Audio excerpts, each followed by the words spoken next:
মহরম নিয়ে রবিবার গুরুত্বপূর্ণ সভা হলো কালচিনি থানা। এদিনের সভায় কালচিনি এলাকার বিভিন্ন মহরম কমিটির সদস্যরা উপস্থিত ছিলেন। রবিবার কালচিনি থানায় সকল কমিটির সদস্যদের নিয়ে এই বৈঠক অনুষ্ঠিত হয়। এখানে মহরমের দিন যাতে কোনো রকম আইন শৃঙ্খলা উল্লঙ্ঘন না হয় তা সদস্যদের জানান কালচিনি ওসি গৌরব হাসদা। এদিন কালচিনি থানার অধীন 11টি আয়োজক কমিটির সদস্যরা উপস্থিত ছিলেন। এ বিষয়ে হায়দার আলী আনসার আলী বলেন, পুলিশের থানার তরফে নির্দেশ মেনেই প্রতি বছরের মতো এবছরও জাঁকজমকপূর্ণভাবে মহরম পালন করা হবে। যে মোহরম নিয়ে কমিটিদেরকে নিয়ে একটা বৈঠক করলেন, কি কি নির্দেশ দেওয়া হয়েছে তাদের কাছে? তো আপনারা সবাই জানেন যে 17 তারিখে পবিত্র মহরম আছে। তো মহরমে এখানে তাজিয়া বের করে সবাই একটা প্রসেশন করে আমাদের থানার সামনে যে মাঠটা আছে সেখানে এরা গ্যাদার হয়।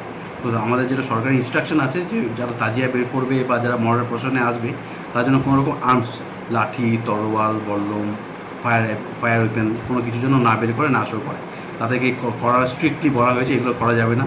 ডিজে বক্স বাজানো যাবে না, পটকা বক্স, এটা পটকা ফাটানো, এগুলো সব নিষিদ্ধ আছে।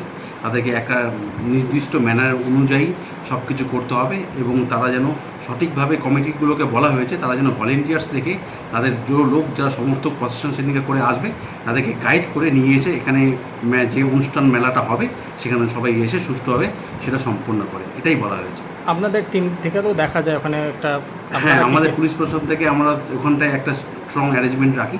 পুলিশ প্রশাসন থাকবে ওখানটায়, যেখানে ওরা তাজিয়া নিয়ে এসে তারপরে মহরমের খেলাটা খেলে সেখানে পুলিশের একটা অ্যারেঞ্জমেন্ট থাকবে। যে মোহরম নিয়ে কমিটি